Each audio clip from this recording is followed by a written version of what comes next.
Okay, let's start the lecture. Before that, homework 2 is now posted. I'm sorry, I'm still a little behind on the lecture notes, but hopefully by this weekend, I'll get through many of them, at least catch up to lecture 6 or 7, hopefully. And well, at least till then, take a look at the Jamboard and the recorded lectures. At least they should cover whatever we sort of talked about in the lecture. Just to recap what we talked about in last lecture, we discussed this sort of method of types, which is kind of a nicer way of counting things and a fairly clean way of proving actually very sharp concentration bounds.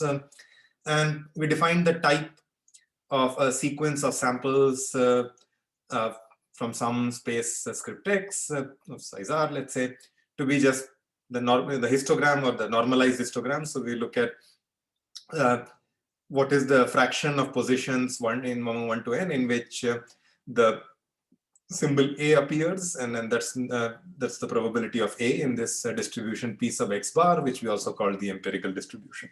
Okay. So we called it either the type or the empirical distribution.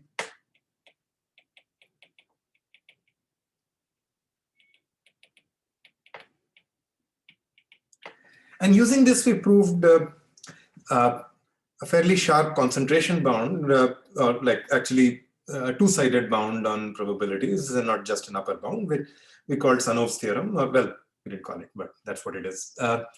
And kind of stated it in 2 parts. First is that for any set of distributions on this set script X, for any set pi, we can upper bound the probability that a sequence of samples drawn independently from some distribution Q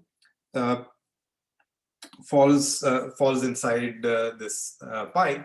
And pi is any set. It's not just a set of types. It could be anything, but to make it more interesting, it might be at times an infinite set, possibly a set in which you can kind of move around from any distribution in whatever distance metric you have and still have a valid element of pi.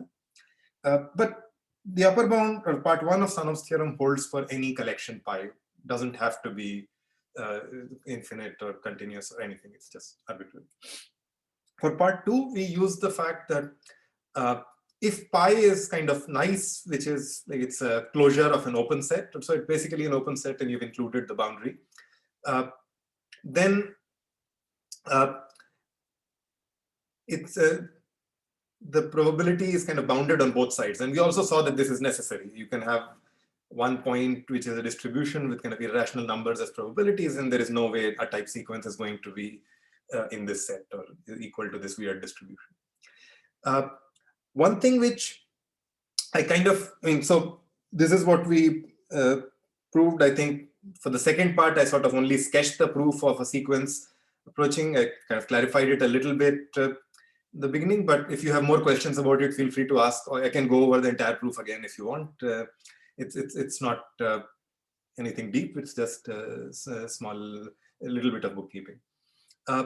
One thing which kind of made a remark after this, that I wrote things in terms of the infimum of P in pi of this kind of a KL divergence, and I said that for the minimizer P to be inside the set pi, you kind of additionally need it to be compact. I mean, in general, that is true. Closed set doesn't imply compactness, but I mean, okay, I just confused myself. Here, the set of distributions we are looking at is also a bounded set, because it's actually,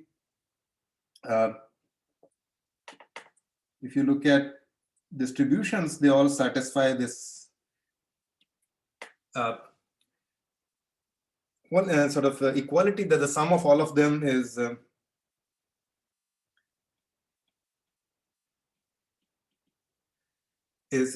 equal to 1, and they're all non-negative. So you can't scale anything to infinity. It's actually a bounded set. And a closed bounded set is also compact. So yeah, I mean, I kind of made an unnecessary comment about compact sets. You don't need an additional property. It just follows from, in the second part, it follows from the assumption. For the first part, you still need to talk about the infimum. For the second part, you can actually say that the infimum is achieved. So there does exist P star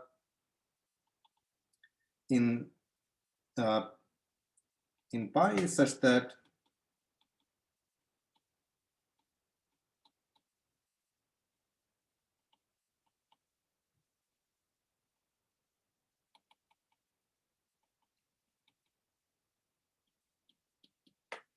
so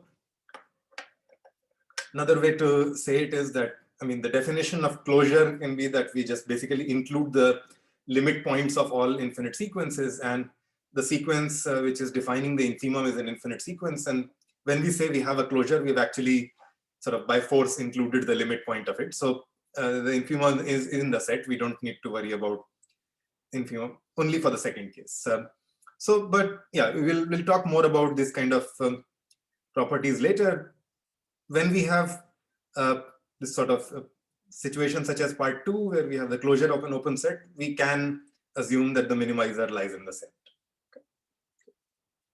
Okay, so the infimum is realized, it's not necessarily outside. Any questions about that before we proceed?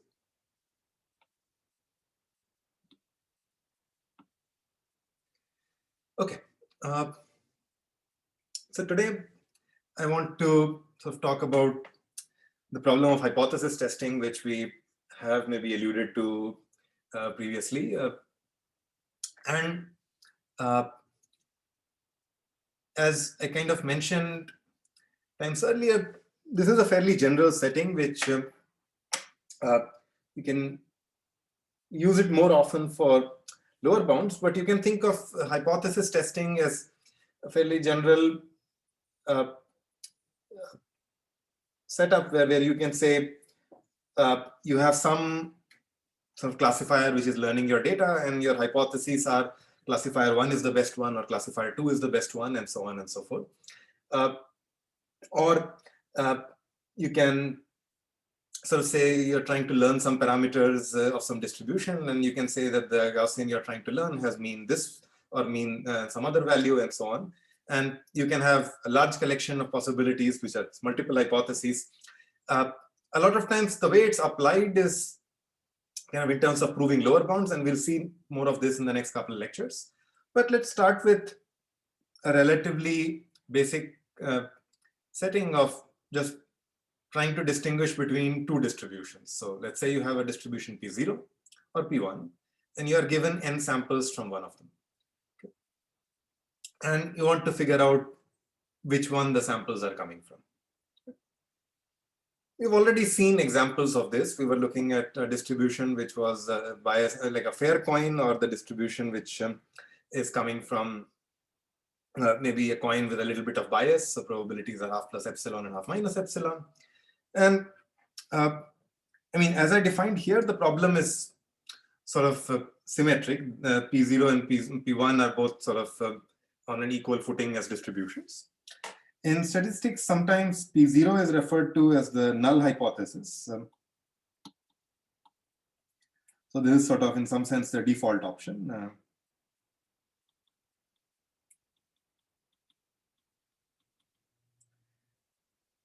And this is the hypothesis you're trying to test. So P1 is whatever you're trying to actually test. So I mean, and then somehow if the test is not positive, you say that you're in the default case.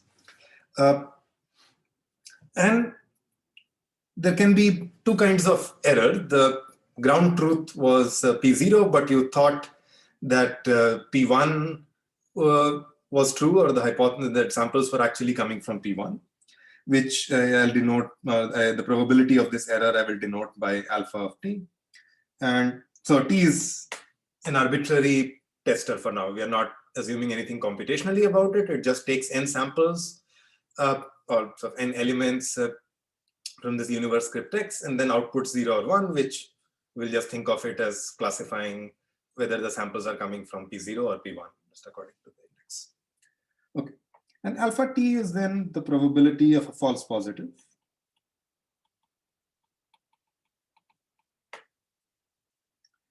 And beta t, analogously, is the probability that the ground truth was P1, but your tester thought that the samples were coming from P0. So that's we'll call a false negative. The names negative and positive are coming from this sort of thinking of P0 as default. Otherwise, the problem is symmetric. You can sort of just think of them as two kinds of errors. Okay. And we'll be interested in sort of understanding what kind of tests we can use, how the sort of errors behave, and maybe, again, we saw one example of this, that we need to have at least a certain number of samples to have some definition of accuracy. And it was pointed out that when I kind of defined the testing problem for this biased or fair coin, I just said we want something with 90% accuracy. And I kind of implicitly used it to mean that both alpha t and beta t are at most 10% or 0.1. But yeah, in general, there is no reason that they need to be the same. So they could be different for a tester. And yeah, we will see examples where one or the other sort of you might care more about. Any questions about the setting? All right. So the first observation is just, we've already proved this, that for any tester, the sum of alpha t plus beta t is greater than equal to the total variation distance between P0 and P1, or P0 to the n and P1 to the n. And this proof, excuse me, we've already done. So let's just revisit the definitions. And I'm still using the same sort of notation X bar for a sequence. So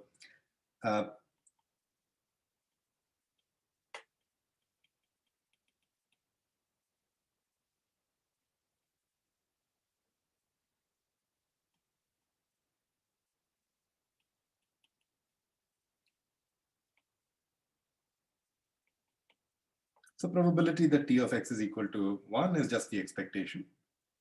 And similarly, beta T is equal to 1 minus the expectation.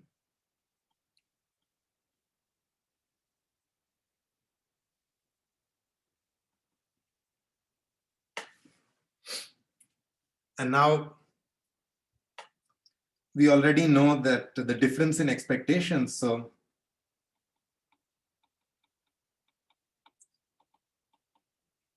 the difference in expectations over two distributions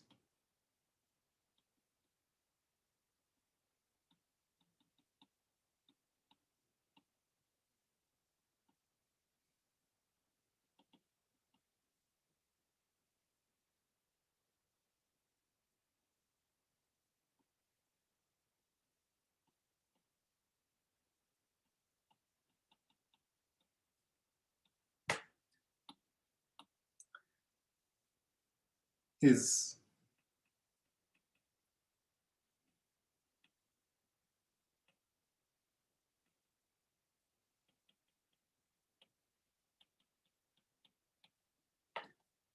upper bounded by the total variation distance, because T is just a function taking values either 0 or 1, so in particular between 0 and 1. And this is the bound, in fact, we already used in distinguishing biased coins. And we actually used a further sort of inequality, and we said that the total variation distance can be upper bounded by KL divergence. So we got something of the form ln 2 over 2 times n times the KL divergence of P and Q. Sorry, P0 and P1.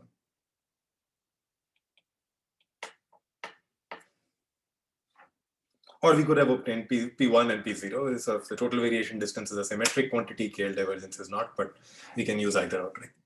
Okay. Notice that this bound is actually sort of useful when we want to say when is kind of alpha t plus beta t very close to 1, or rather, if you want to get something about how large should n be so that it's no worse than half. So we at least have some kind of non-trivial bound and sort of upper bound on alpha plus beta. How large should n be so that this can happen? If n is really, or if n is comparatively small, then the sum will be actually essentially close to 1. So it's just kind of trying to understand when does it sort of go away, or get bounded away from 1, just the sum or the total error. This is not a great bound in terms of when we want to understand how close alpha and beta are to 0. If n is very large, they will approach 0, hopefully, and we'll see more about that. But how they approach 0, this bound doesn't say much about. But this is the kind of form of the bound we will actually end up using most often. So we'll develop more bounds on these kind of quantities. Before we proceed, a quick question. What is the test T for which the above inequality is typed? The first one.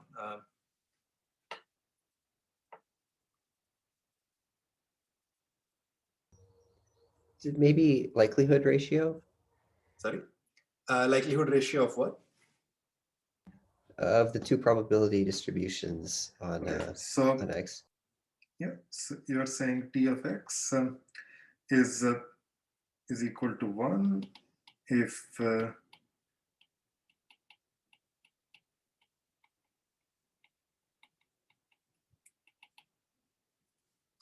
sorry, yeah, is greater than or equal to 1. Right? Is that what you're saying? Yeah, yeah. Okay, yeah. That is correct. And in fact, I mean, we have seen sort of, I also gave as an exercise to check what is the function T such that the difference in expectations is actually equal to the total variation distance. And that's the only inequality we used in our proof, that the difference in expectation is less than equal to the total variation distance. And we just saw that, I mean, the total variation distance is half of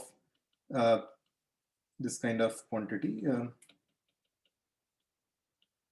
And so if you answer kind of 1 when the absolute value kind of opens such a way that P of X is bigger than Q of X, and 0 when sort of P of X is less than Q of X. In fact, we sort of changed this 1, 0 to 1 minus 1, if you remember the proof.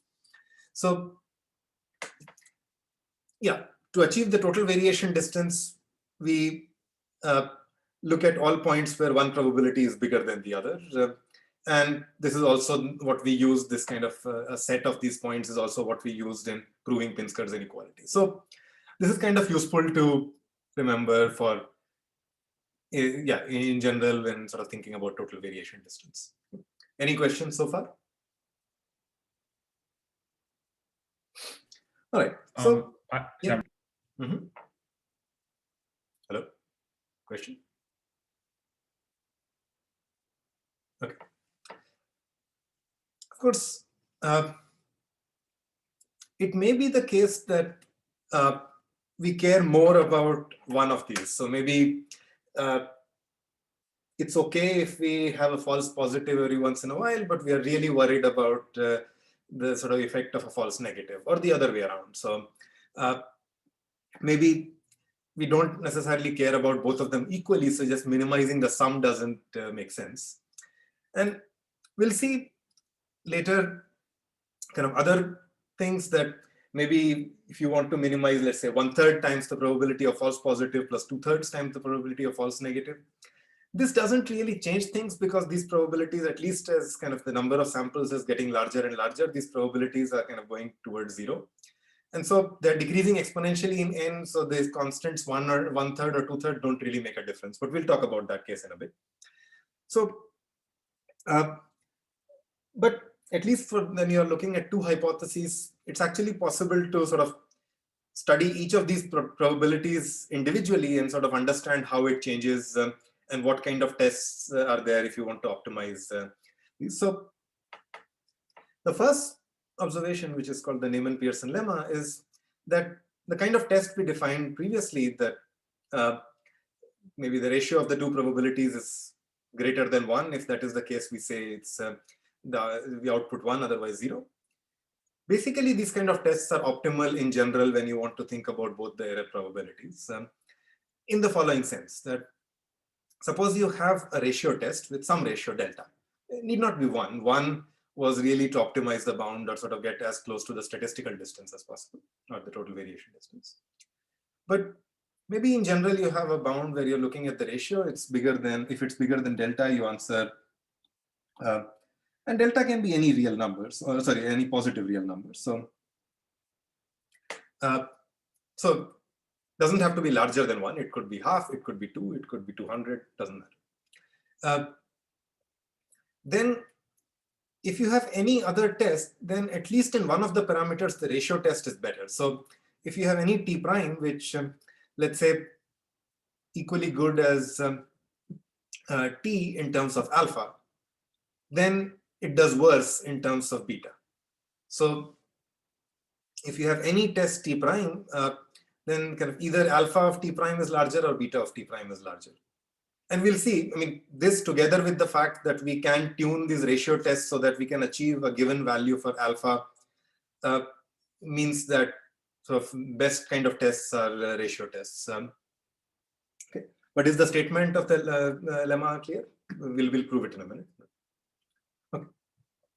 The proof is actually relatively, yeah, it's just a simple observation, but again, it's a kind of argument that appears quite often. So let's see it. It's just coming from the fact that if you look at the quantity t of x minus t prime of x times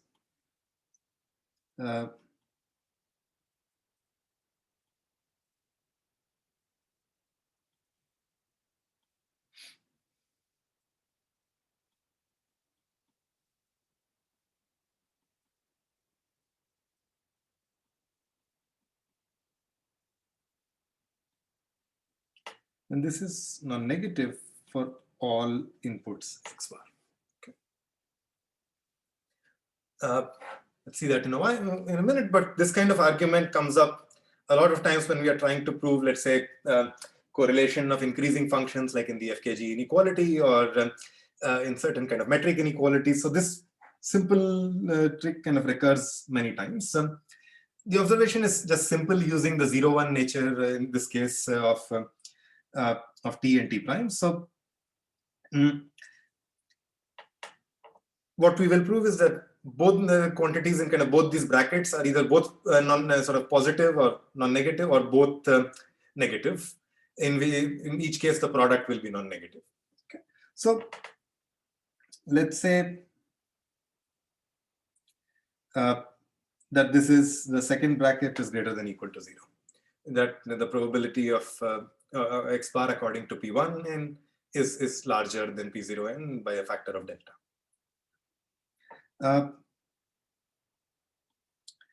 Then t of x is equal to 1 just by definition, right? T of x bar.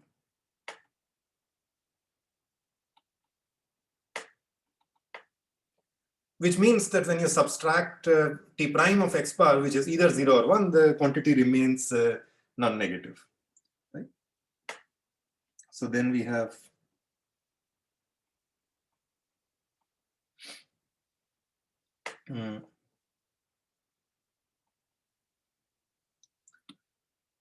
similarly, when the second bracket is less than 0, then t of x bar is equal to 0 by definition, which means that the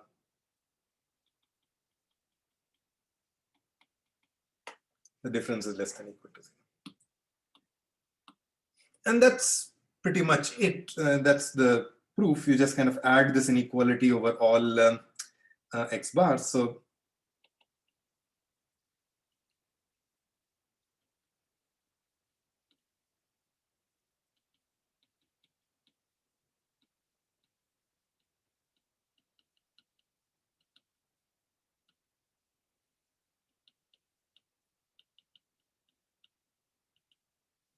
So P1 and P0 give you probabilities. So once you sort of write these out, the expectation of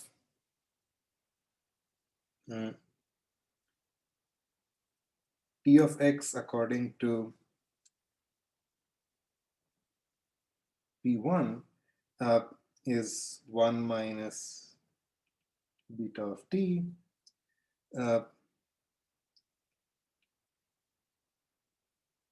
minus 1 minus beta of t prime. And similarly, you get delta times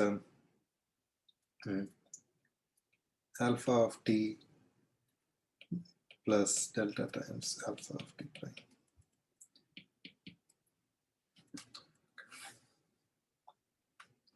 These are just using the definitions of the expectations. I can write them out in more detail if you want. And yeah, I mean, you just kind of rearrange these quantities. So you get that beta of t prime minus beta of t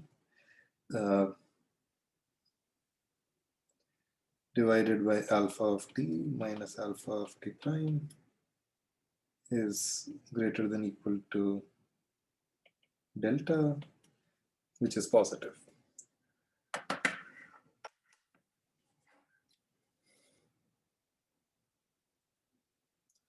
So if alpha of t prime is less than equal to alpha of t, that the denominator is negative. I mean, I'm assuming bringing things in the denominator that it's non-zero, but otherwise you can just keep it on the other side. But if the denominator if alpha of t prime is smaller, so the denominator is positive, then the numerator must also be positive, which means beta of t prime must be larger. Okay. Or yeah. All right. Any questions about this?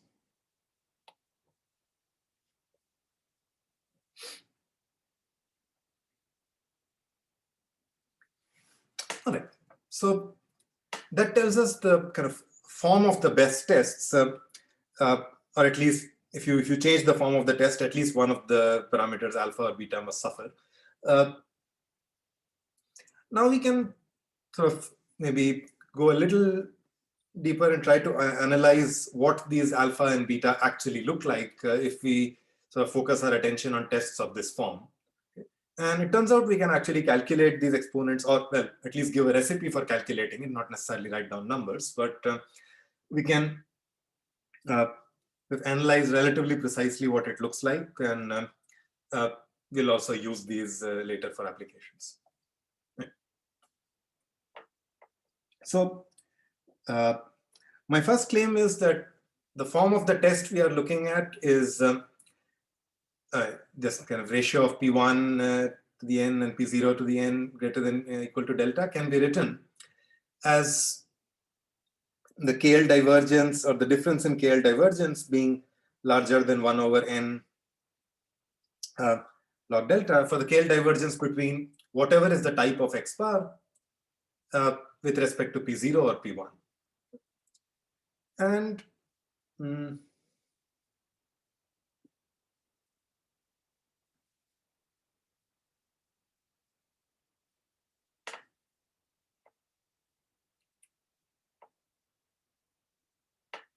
okay.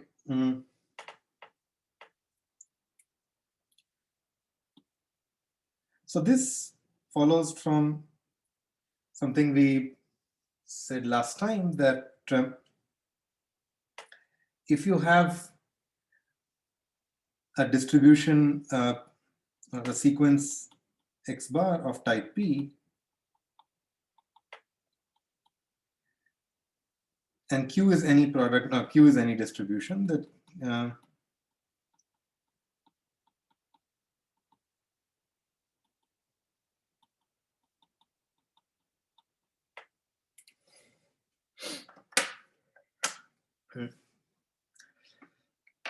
so you can just write the probabilities of, so you can take P to be the type of x bar, whatever it is, and then write these ratios as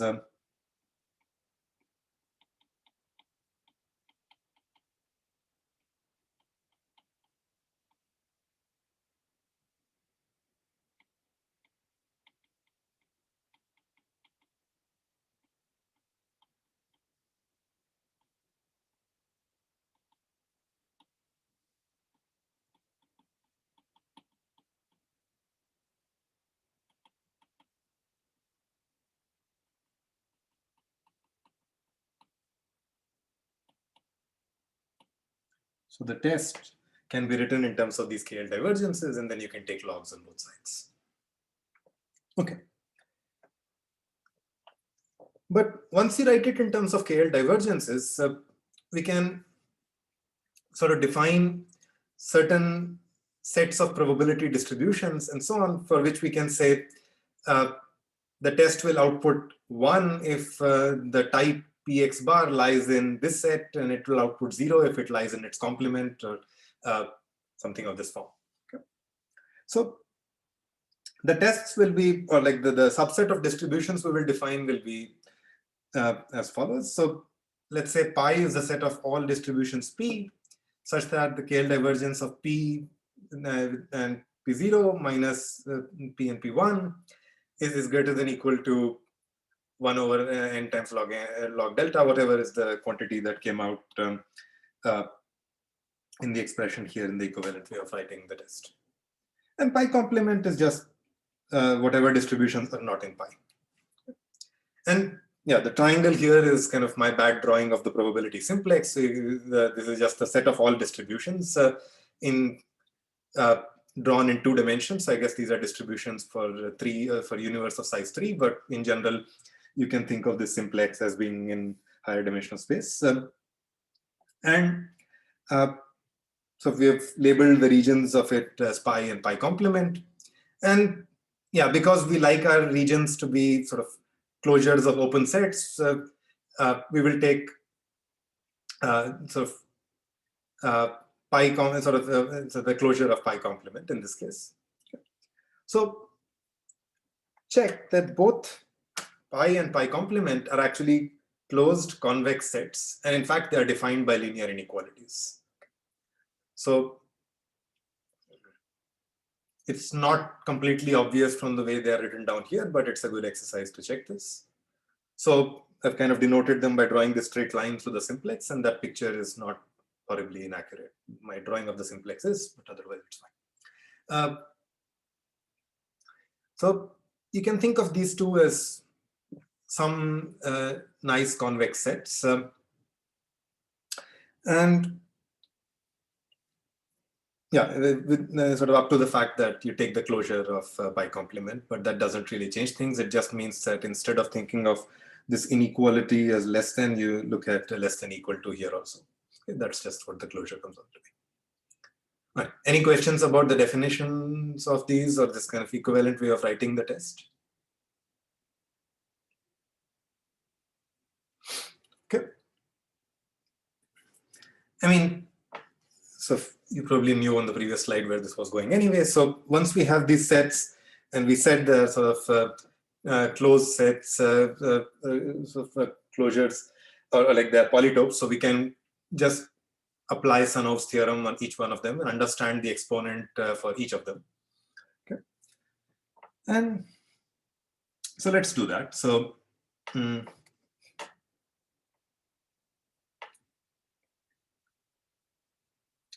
so recall that alpha of t was the probability that when I actually sample from P0 and independent samples, the test outputs 1, and I've just written here the condition for the test outputting 1. And that's just another way of saying that if I sample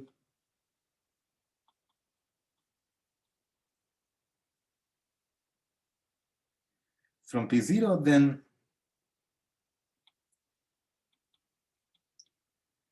the type Px bar now lies in this set pi that we defined on the previous page.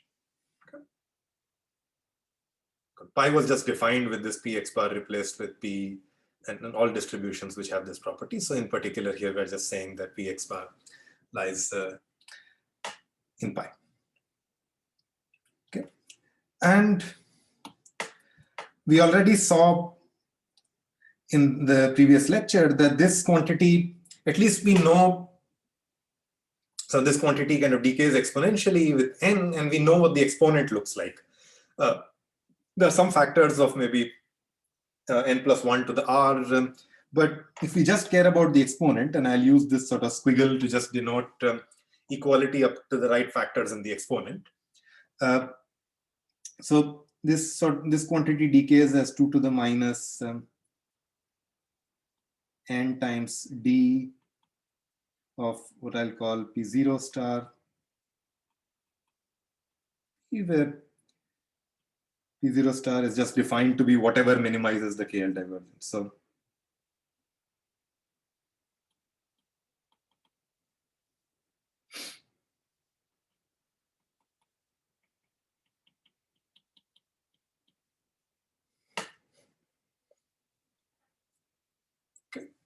So we saw, based on Sano's theorem, that the exponent is determined by the minimizer of the KL divergence or the infimum of the value of the KL divergence. But again, this is a closed convex set. We can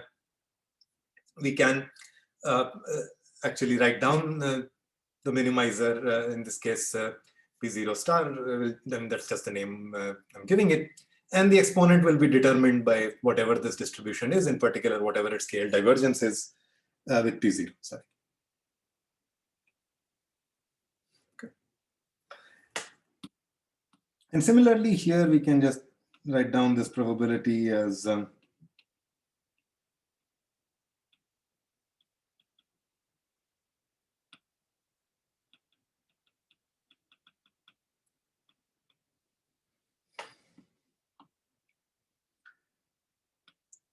now it will be governed by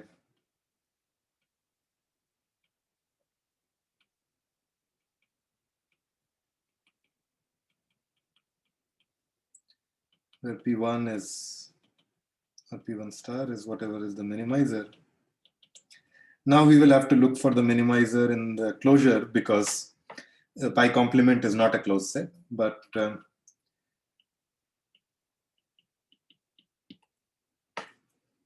Any questions with this? Okay, so depending on your distributions P0 and P1, you can get some other distributions P0 star and P1 star, which will tell you what the exponent is. I mean, this is a recipe for computing things, but I mean, I can't say exactly what these, I'll say a little more about what these will look like. But it's not a number I can give you, but it's something which we can compute. Okay. Any questions before we proceed?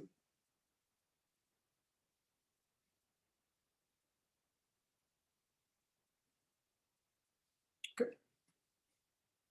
All right, so let me say a little bit about computing these quantities P0 star and P1 star. We'll spend a full lecture on computing these kind of minimizers of KL divergence. And these are, in general, when you're computing this for a convex set, it's called an information projection or an I projection or something. But so I'll not go into too much detail right now, but let me just briefly sketch what the form of it looks like. And if you are not familiar with some of this kind of Lagrangian-based stuff, don't worry, we'll spend a full lecture on this later. But roughly, I mean, yeah, if you sort of already are up on your convex duality, you can just write this as a question of minimizing a convex function over a convex set. So we already proved that this is a convex function in both its arguments. So it's in particular a convex function of P. And we are minimizing over the choice of P. So P inside this set pi, which we just proved, or just, well, I gave as an exercise to prove that it's a convex set. So we're minimizing a convex function over a convex set. Okay. In general, this can be done, and we can sort of do this algorithmically and also characterize at times what the minimum looks like. And here, and similarly, for sort of, this is for P0 star. And similarly, you write an analogous program for P1 star. If you write down the Lagrangian, set the derivatives to 0, compute the form of it, and again, we'll do this in more detail in a separate lecture where we'll spend time on just kind of computing these projections, proving their properties, etc. But turns out that the minimizers in both these cases are the same distribution. So P0 star and P1 star turn out to be P1 star, which is of this form, which is some sort of geometric average of the probabilities. So if you take one probability with an exponent lambda, the other with 1 minus lambda, and lambda is whatever satisfies the condition that once you compute the resulting distribution, the KL divergence kind of lies on the boundary between these two sets. So it's equal to 1 over n times. Okay, so yeah, I mean, you just think of it as a geometric average. The denominator is there so that the probabilities add up to 1, so it's a valid distribution. And lambda is such that it lies on the boundary. And for now, all I want to kind of state is that the two distributions turn out to be the same, and the form looks like this geometric average. And we'll talk in more detail about computing these later in a separate lecture anyway. Any questions before we proceed? I just wanted to give at least some description of what they look like.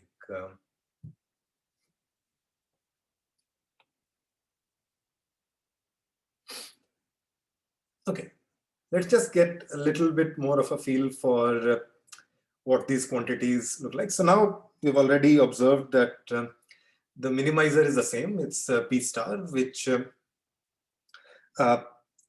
the same for both of these, P0 star and P1 star. It lies on this boundary, which was determined by the KL divergence. And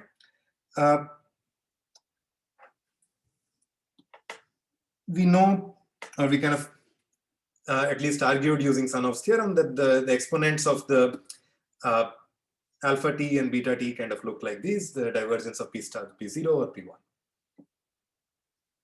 Now, one thing to sort of observe is that this quantity is greater than or equal to 2 to the minus n times d of because P star is the minimizer of over pi of this KL divergence, and in particular, well, the way I drew the picture, at least P1 lies inside pi. Right? So if P1 didn't lie in pi, then the test would always output 1 or 0, one of the values, and so it won't be a very interesting test.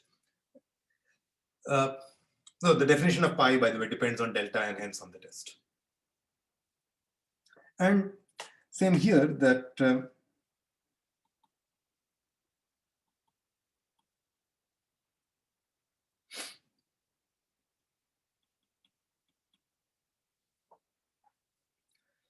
and moreover, this is an argument I'll not formally give, but when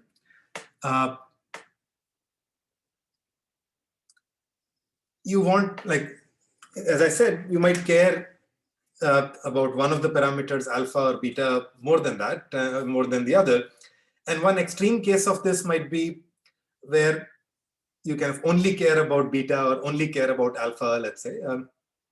So let's say we only care about beta, which means that we want beta to be as small as possible and alpha to be less than half, but otherwise we don't care. It should just not be 1 or something kind of tremendously large. It's the probability of error, so 1 is the worst case. All right, so we want beta to be really small, which means that we want to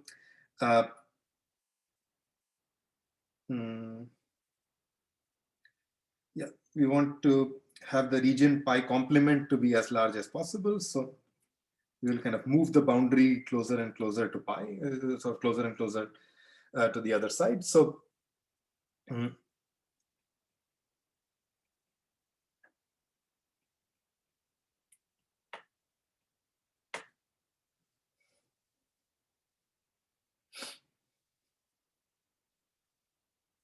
so as we move the boundary closer to P0, we are searching for P star in a smaller space. So the minimizer or the value of the minimum gets larger because we are searching in a smaller space.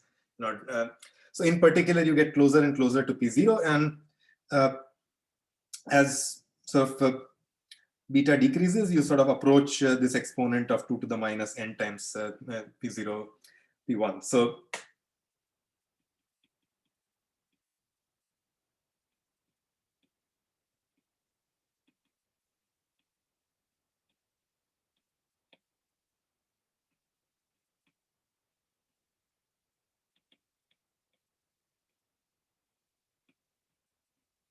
your boundary shifts towards P0.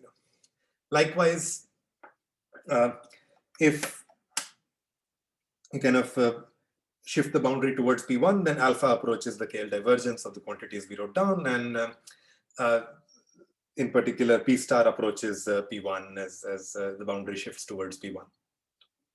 So in this case, P star approaches P0, and in this case, P star approaches P1. Okay, the formal statement of this is called the Chernoff-Stein lemma, which, yeah, I mean, if you're interested, there's a computation in Cover and Thomas' book, but it's just, I mean, making this precise requires a little bit about the notion of what is the set of typical types that you see, etc. But at least intuitively, I wanted to mention it from this picture. You can also see it from this sort of geometric average expression that if you take lambda to be 0, you have P1. If you take lambda to be 1, you have P0. And so, and again, if you sort of compute the optimization, you can check that as your kind of boundary moves, lambda either approaches 0 or 1. So that's another way of at least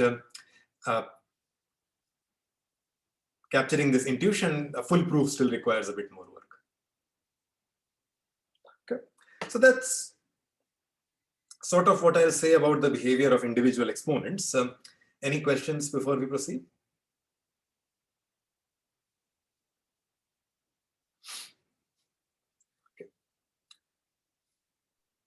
Just one clarification. Yeah.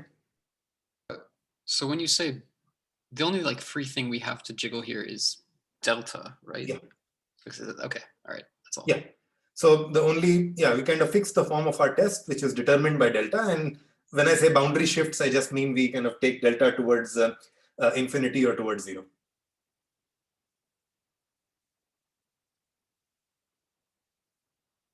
Other questions?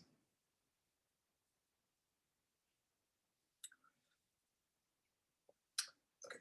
Let's get back to the original question we had about just the total error probability. And it's kind of, as we said, it's at least 1 minus the total variation distance. And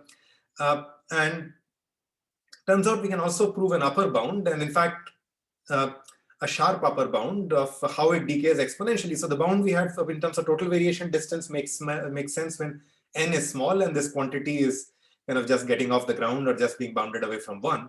But when it's approaching 0, you can actually calculate the rate at which it approaches 0. And this is something which also generalizes nicely in kind of a setup with more than 2 hypotheses. But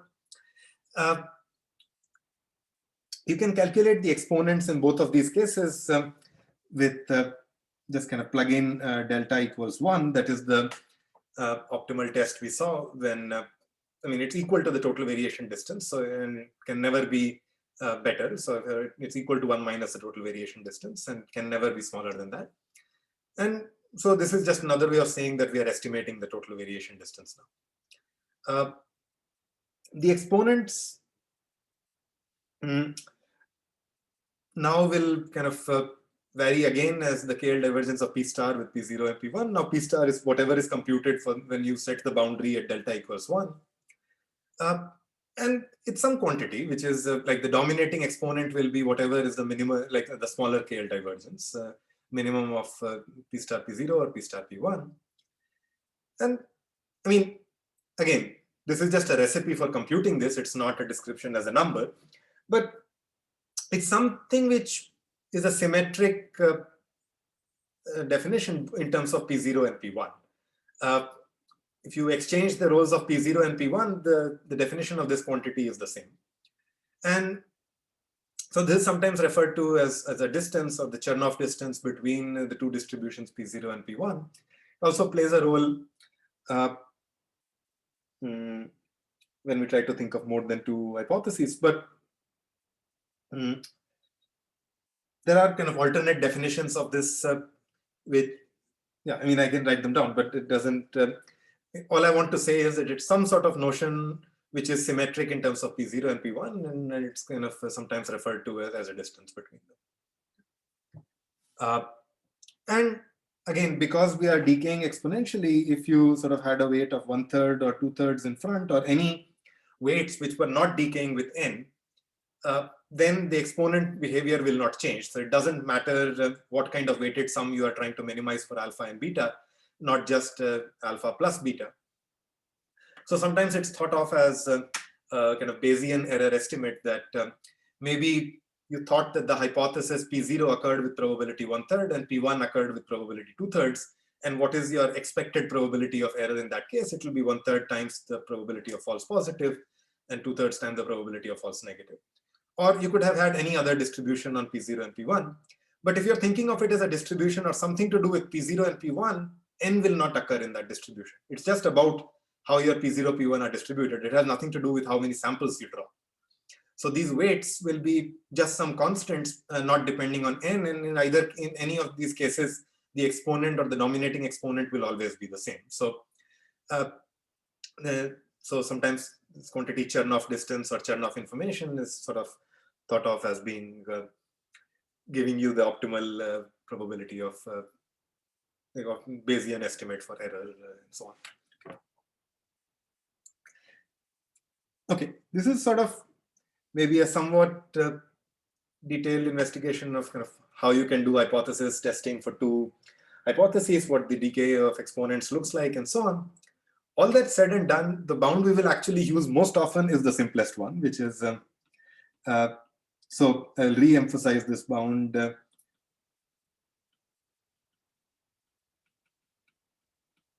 And this turns out to be, at least a lot of the times, we will be interested in kind of setups where these distributions P0 and P1 are not something we know and can test, but these are just some things we sort of cook up for the analysis of some computational procedure.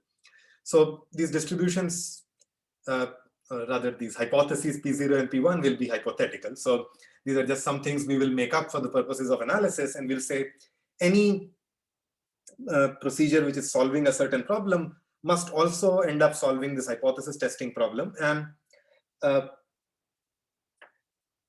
because it needs at least 20 samples or 1/epsilon² samples or what have you to solve the hypothesis testing problem, it must need at least the same number of samples to solve whatever other computational problem you had in mind. And we will see examples of this in terms of parameter estimation in the next lecture.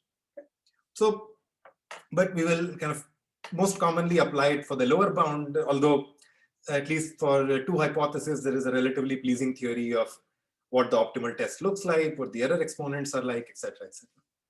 Any questions before we proceed?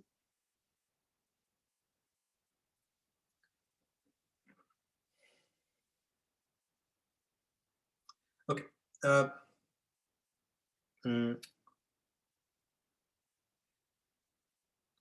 So let's say a little bit about the case of multiple hypothesis testing. Again, in cases of interest, you might have a finitely many hypotheses to pick from, or infinitely many.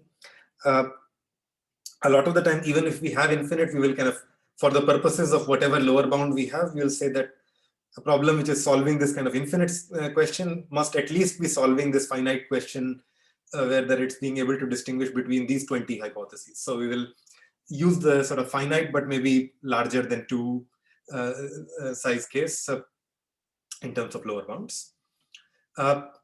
And now it's a little harder to sort of write down all kinds of errors and control each kind of error that can happen separately. So I've drawn this kind of picture with 3 possible hypotheses. Now there are 6 kind of errors that can happen. The ground truth was 1, but you thought it was 2, or the ground truth was 1, but you thought it was 3, and so on. So for each value of the ground truth and each guess which is incorrect, there can be an error. So if you have k hypotheses, there are k times k minus 1 possible sort of types of errors. And here we know less about a sort of closed form expression for the best type of test overall in general, but like in terms of kind of somehow controlling each of these exponents individually. But we know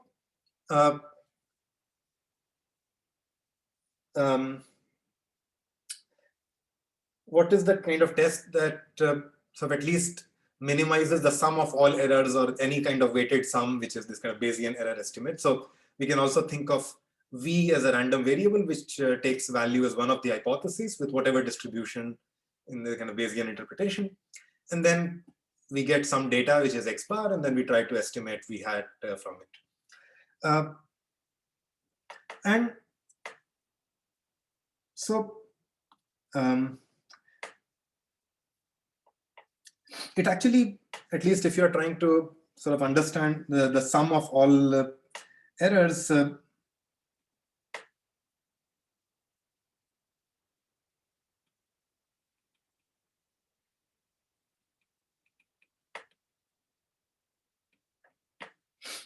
then, I mean, yeah, I'll not do necessarily a detailed analysis of it. And by the way, this is kind of more recent. I think this is due to maybe Liang and Pearson in 97. And then there is maybe sort of a slightly different interpretation of this by Westmore from 2008.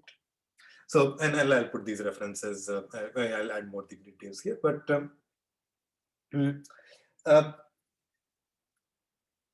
basically it turns out that if you are minimizing these kind of essentially k-square terms, then it depends on the worst exponent. So, and the worst exponent we saw just corresponds to just saying that what is the probability of error when the true distribution is, let's say, I, and you thought it was j for some I not equal, I and j which are unequal. Right?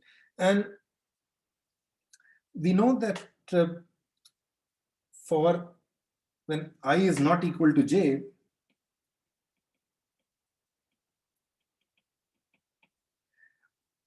the best, if we just wanted to solve this kind of two hypothesis distinction problem, the best error exponent we can hope for is whatever is the Chernoff information or the Chernoff distance. So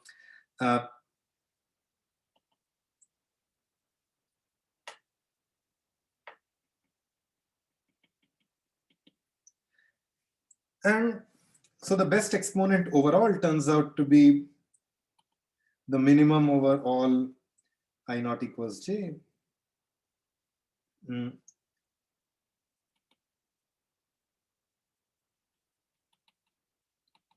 So it just essentially behaves as if you had kind of maybe k choose 2 pairwise hypothesis distinction problems.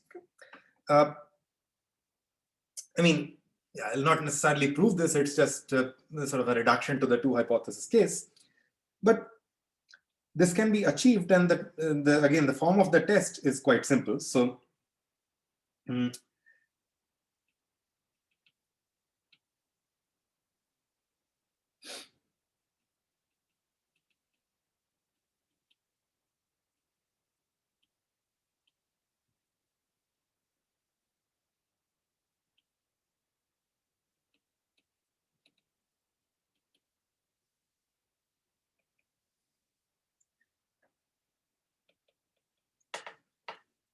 so you can prove that this can be achieved by the test which just kind of, maximizes the probability or minimizes the KL divergence.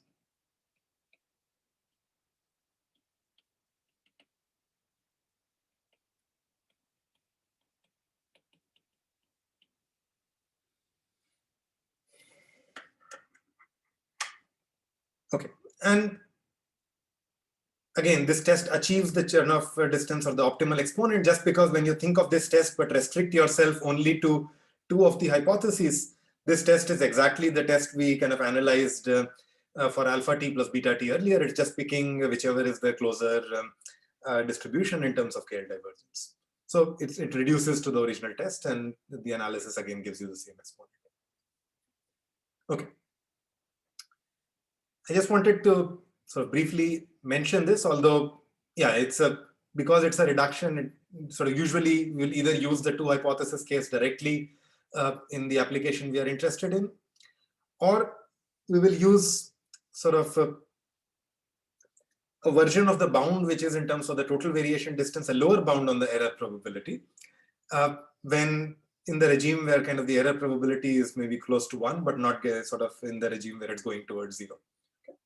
And this is a bound which we use much more often. So it's the multiple hypothesis analog of so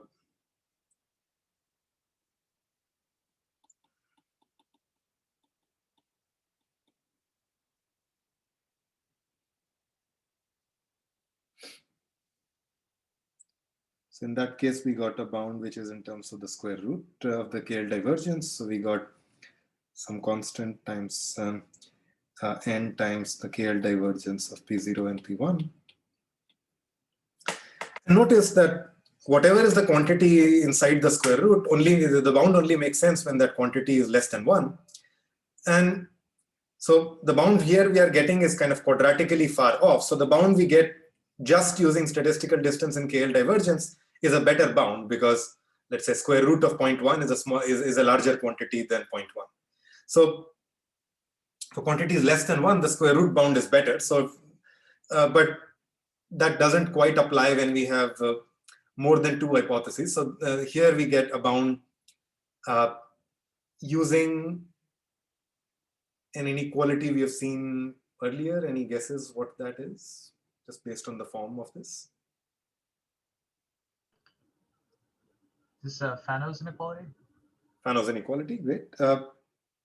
And does anyone remember what the statement of Fano's is?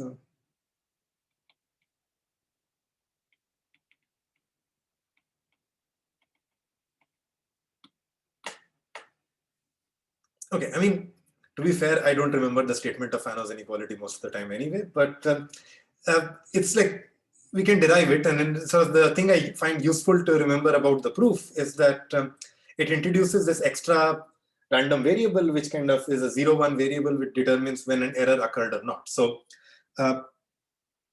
if you sort of, the way I remember at least the proof of Fano's inequality is that you kind of define this variable which is 1 if you guessed incorrectly, and 0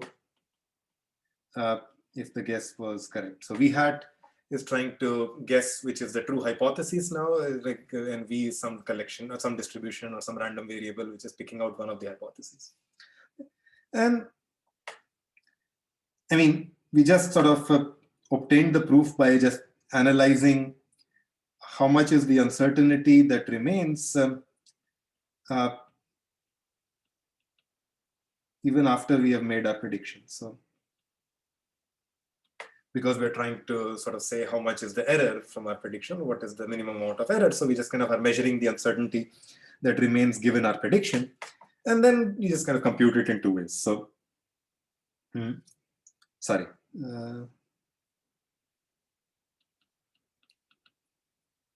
X bar is something we observe, so we don't worry about that.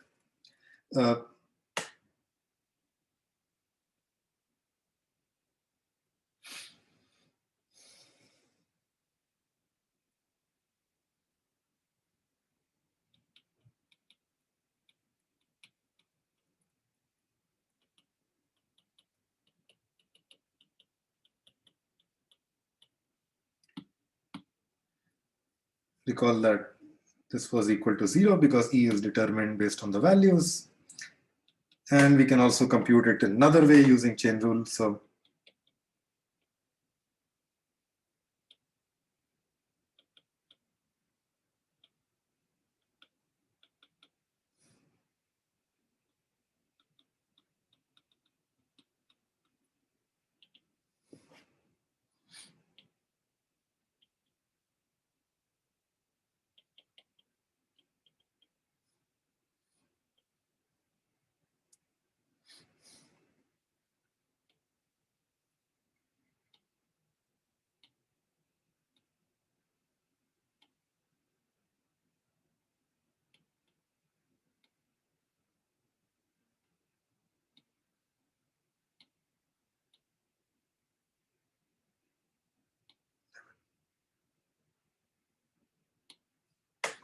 because there is any uncertainty or entropy left in V only when E is equal to 1. When E is equal to 0, there is no entropy given V hat. So we only get PE, which is the probability of error. And this we sort of saw that was equal to the binary entropy function at in terms of the probability of error. Okay, so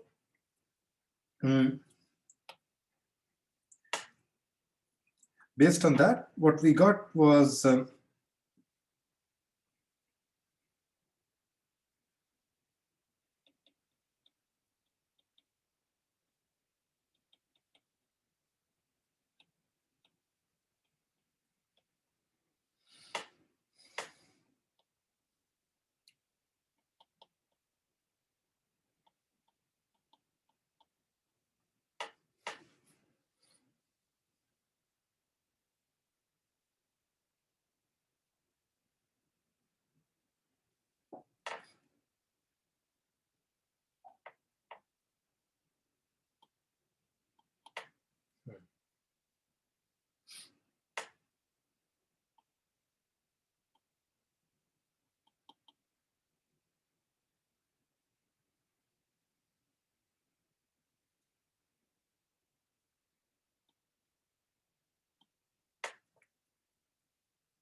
which is greater than equal to the mutual information between the hypothesis and the data. And this is the form we kind of also stated when we proved Fano's inequality, but yeah, this one is a convenient one to use here, because I mean, the bound we want to prove, recall, is in terms of KL divergence, and we already know that mutual information and KL divergence are kind of related quantities. So let's write mutual information in terms of KL divergence and move from there. So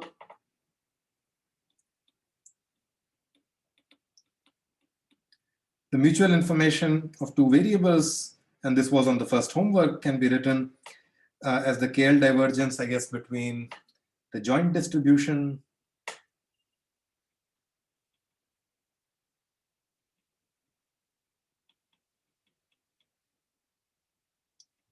and the product distributions.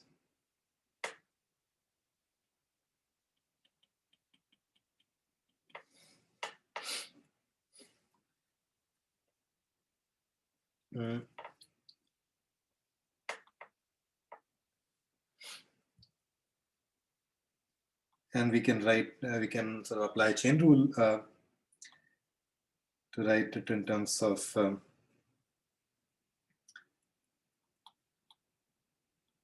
the distributions on both sides for V, because the marginal of the joint distribution and the product distributions are the same. That's how we define the product distribution. So this term is actually 0. And the divergence of the condition distributions. So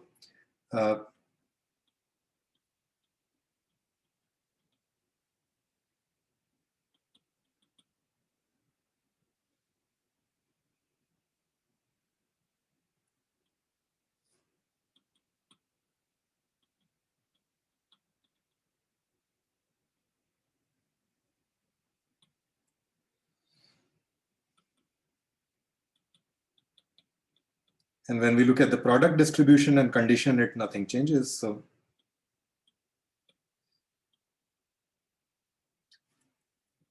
the product distribution conditioned on a value of V is still the same as the marginal distribution of X. Okay, and now what are these two distributions? Let's write them down. So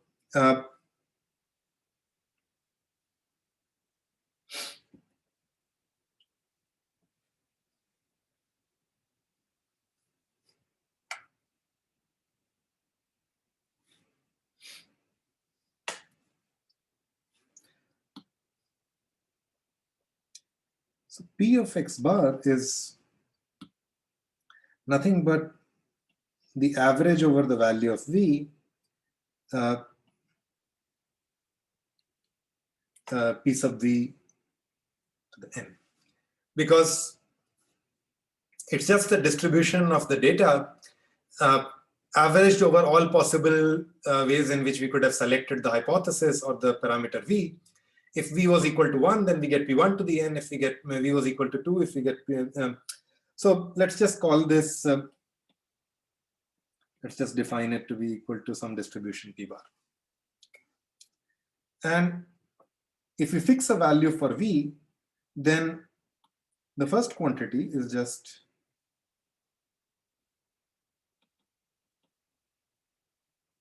if I've told you which hypothesis or which distribution I picked, then the distribution of the data is just product according to that.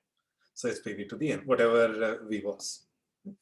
So we get that the mutual information is equal to expectation over this little v of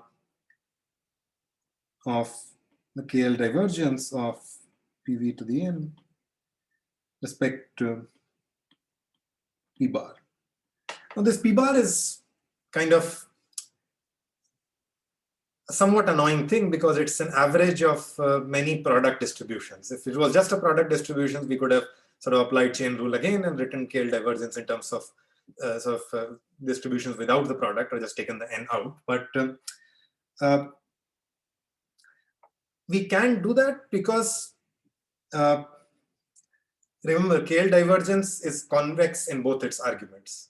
And this is something we also, I partly proved and left it as an exercise up to the log sum inequality when we defined KL divergence. So this we sort of almost proved in class. So it's convex, jointly convex in both its arguments. So in particular, it's convex with respect to any one of the arguments. So we can write the second argument more explicitly, which is, let's call this as V1 and let's call this as V2. And we are looking at the KL divergence with respect to this.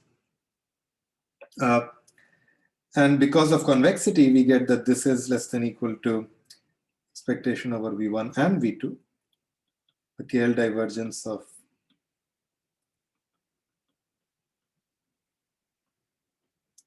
which now is a nice quantity. It's n times an expectation over V1 and V2.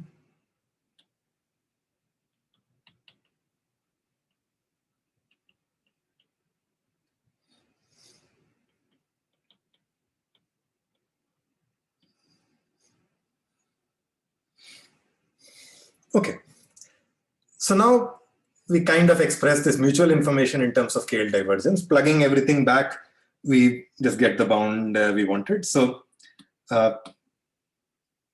we have a quantity here which can be upper bounded by 1 plus PE times log of the size of the hypothesis class. And so if you just kind of combine all bounds, you get that PE times the log of the size of the hypothesis class is greater than equal to H of V minus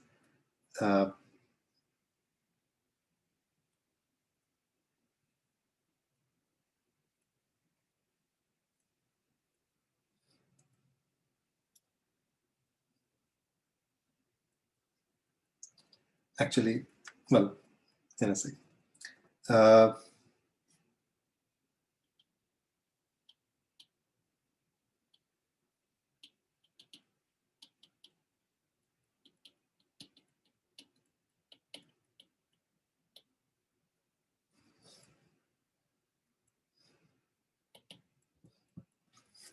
And dividing on both sides, I'll get the answer, except that let me not, so I kind of changed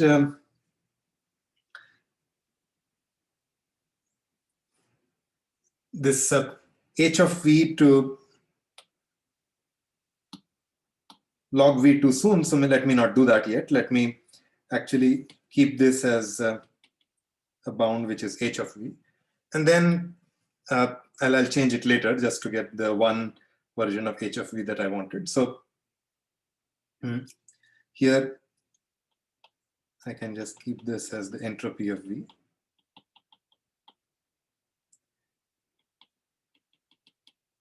And now dividing, I kind of get what I want, which is that p sub e is greater than or equal to 1 minus n times the expectation v1, v2.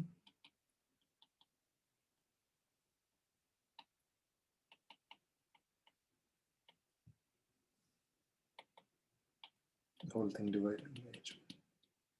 And now you can change it to log if you like, and then it'll give the right part. Okay. Yeah, I just changed it too soon, so it didn't cancel the h of v on the right hand side. Yeah, sorry, that's fine. Okay. It's just an applications of Fano's inequality and the fact that the KL divergence is convex, nothing more than that. The form of this bound is kind of useful to remember. So it just says that if you have a lot of hypotheses or a lot of distributions, PV1, PV2, and so on, which are all kind of relatively close to each other in terms of KL divergence, at least on average, then you need a lot of samples to get a non-trivial probability of error.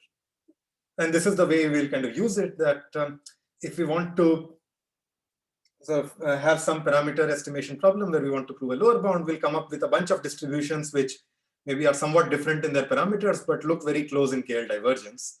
And so we will say that any test which can figure out the right value of the parameter must need at least a certain number of samples because of this.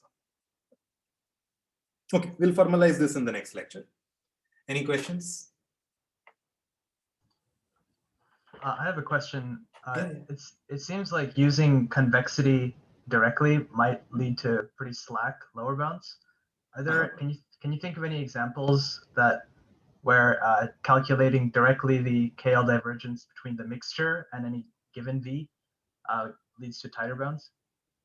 Yeah. So I mean, see, when is convexity a bad bound? Again, so if you flip Jensen's inequality, it's bad when kind of the quantities you are trying to calculate all look very different from each other, right? You're averaging a bunch of quantities which are different in their value. So if you had many different product distributions in the mixture,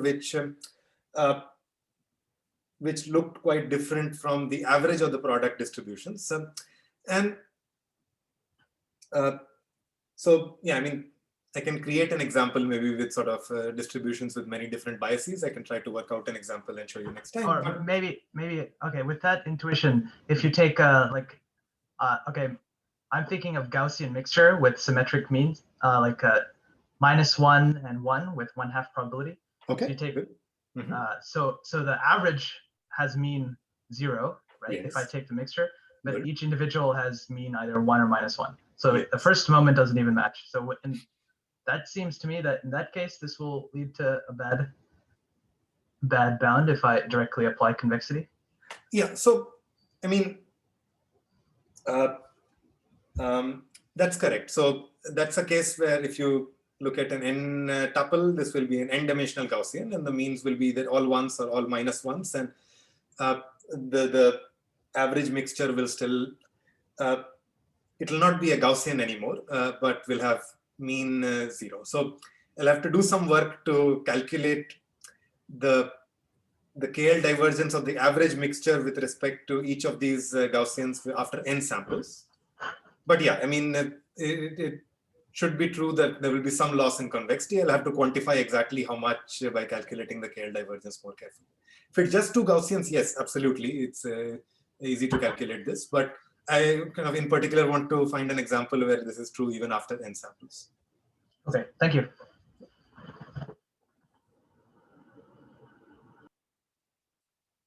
Other questions?